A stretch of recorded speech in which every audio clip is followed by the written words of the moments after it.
Hello guys and welcome to another Outriders video. This will be my first Outriders video and it's going to be a technomancer. The reason being it's going to be a technomancer is just I found the technomancer to be my favorite overall, and it's the first one that I've managed to get to a proper min-max where I can comfortably run tier 15s no problem. I've currently run Colosseum on tier 15, Boomtown on tier 15 and Scorched Lands on tier 15, all with gold times, and you'll see the Boomtown run after I've gone through this build. But if you like the idea of that, let's get into it. Start off, we'll go with our guns. So we're currently running the Earthborn Renegade's Assault Rifle. You don't need to necessarily run this Assault Rifle, but a tactical Assault Rifle is the best to go for. I have crit damage, status power, and long range damage. I would prefer close range damage and weapon life leech over the long range damage and status power, but it's a really strong assault rifle either way. I run bone shrapnel for faster clear times because when you get the hordes of enemies it just clears them out quicker, and embalmer's rage because when you go against non-human enemies it's extremely hard to hit crit shots sometimes, and crit shots can cause a lot of extra damage, as I'm sure you all know. So this just helps with that, and it will help with the console players who struggle to hit the headshots and PC players who just can't seem to find the crit box all the time. The secondary weapon doesn't really matter, and neither does the sidearm really. I've just got them there. Like, this is still level 42. I don't use it, I only use this.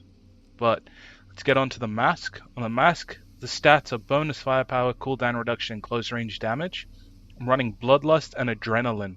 Bloodlust is good because you're going to be killing everything really fast, and you're just going to maintain that extra 3 stack of 17,000 firepower all the time. And if you do the calculations quickly, that's 51,000 extra firepower, which is insane. And of course, Adrenaline is there. I would change Adrenaline, but it's just handy if your health drops low, 50% cooldown reduced. You can pop your freeze and pop whatever skills you want to use. Armor of the Space Legion, I'm running bonus firepower, close range damage, and long range damage, with Trick up the sleeve for 30% extra bullets in your mag when you kill an enemy with blighted rounds. Crit stack, which is brilliant when you're running Embalmer's Rage, because you're just always critting. And if you work that out, that's an extra 35,000 firepower. I don't really care about the anomaly power personally, but of course, if you're going for an anomaly build, having Embalmer's Rage on there is really handy, because you only get 15,000 anomaly power, but it's extra anomaly power at the end of the day. Moving on to the lower armor, we've got Spare Mag and Mitigation from Death. Spare Mag is very obvious. We're again running bonus firepower, long range damage, and close range damage. Mitigation from Death is just absolutely brilliant. You get 135,000 armor if you've got max stacks, and it is just insane. And you as standard have 51,000 armor on a level 50 character, so it's absolutely brilliant. If we move on to the gloves, we've got again bonus firepower, long range damage, and close range damage. I'm running Radical Therapy, which is just brilliant because of course you're using Technomancer, you're using blighted rounds, you're applying toxic to anything you shoot, so it's just extra damage at the end of the day, which is absolutely brilliant. We're running Emergency Stance, which at the moment is a bit bugged, but when it's no longer bugged, it's still going to be a very good piece to wear. You attain Golem Protective effect for 4 seconds whenever your health drops below 30%, which gives you 65% damage mitigation, which is just, it's brilliant to have at all times, especially when you're in a tight situation. Then we move on to the boots. We've got bonus firepower, close range damage, and cooldown reduction again. In this, we're running Toxic Lead, and refilling 40% of your mag whenever you kill someone who's afflicted with Toxic. And Freezing Boost, boost your damage against enemies afflicted with freeze. Now, I bet you're all wondering why I run Toxic Leg and Trick Up the Sleeve. I run both because sometimes you're going against the larger enemies and you use a lot more than just 40% or 30% of your mag. And it's just good to maintain the mag. I've worked that out. You get 31 bullets back whenever you kill someone. So if you kill a brood mother or a behemoth and you're down to, and you kill them and you've only got 2 shots left, you get 31 back, which is just brilliant. So you can move on to slightly tougher enemies if they're close, or just carry on blitzing through everything else. Now we'll go on to the skills. I'm running, of course, Blighted Rounds, which is absolutely brilliant. It means you don't need to run armor piercing because it changes into anomaly damage and pierces through enemies, which is absolutely great in my opinion. Cold Snap, which is good for those tight situations when they just get too close to you in too large numbers. So you just Cold Snap, and that's where the skill for more damage against freezing enemies comes into play. And then Fixing Wave is just good if you get hit and you just need a quick heal before you start shooting again. Is really handy. And it's also good for team play if other people need a heal. And then you can change these up as you see. You know, you can run Cryo Turret and Cold Snow instead of Cold Snap, or Blighted Turret and stuff. But I found that these 3 skills work best for me, and it's brilliant.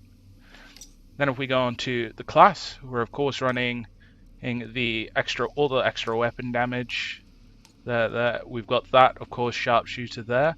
The major pickups here are your blur screen, your health regeneration threshold is increased by 20% of the health.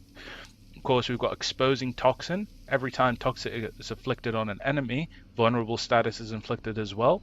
And of course, Marked for Execution. Vulnerable afflicted on an enemy is 40% more effective, which just boosts your damage extremely high. These 2 are very big ones. Decrease the distance considered to be long range by 3 meters, and you get 2 of them, making it 12 meters to be considered long range. Because we're using an assault rifle as well, we picked up Assault Master for an extra 20%. If we come down here, we've got 2 sides of power. We increase damage received from all sources by 15%, but we deal an extra 20% damage, which is multiplicative. We of course have the UT14 clips, which increases our magazine size by 50%, which is very handy for all guns, no matter what you run. We of course then have got enemies afflicted with toxic receive 15% more damage, which is just overall an absolutely brilliant thing to have. Now I had a spare skill point, so I went and put it down at max health by 10% just to improve survivability a bit, because I've not found that I need any of these sniper weapon damage, charged gunshot, or that. If you want to run the Blighted Turret, I would suggest you change that health for the Sour of Decay to reduce your DK skill cooldowns. But otherwise, that's pretty much it, and I've found it extremely good.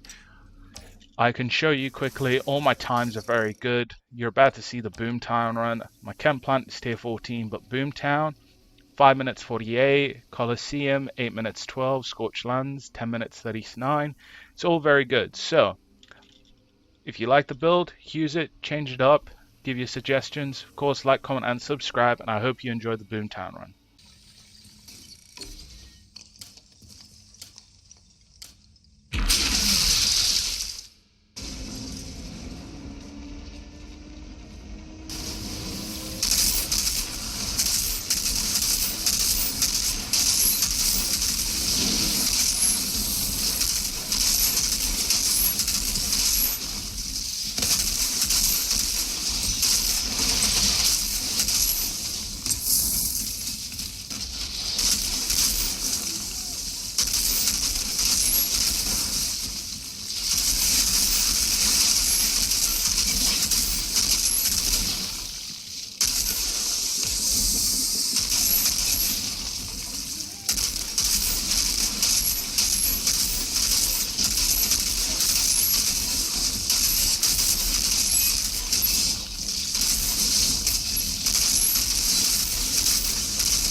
some maniac's idea of a party.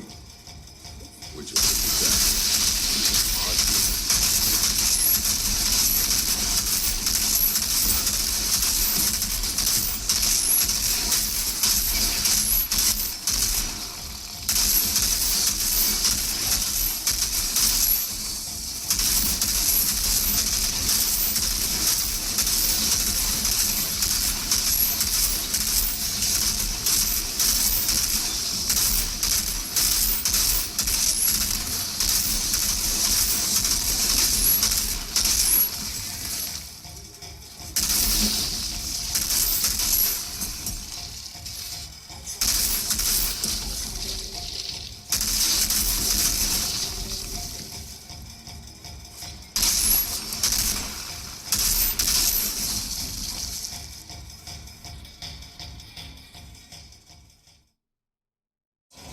Ugh.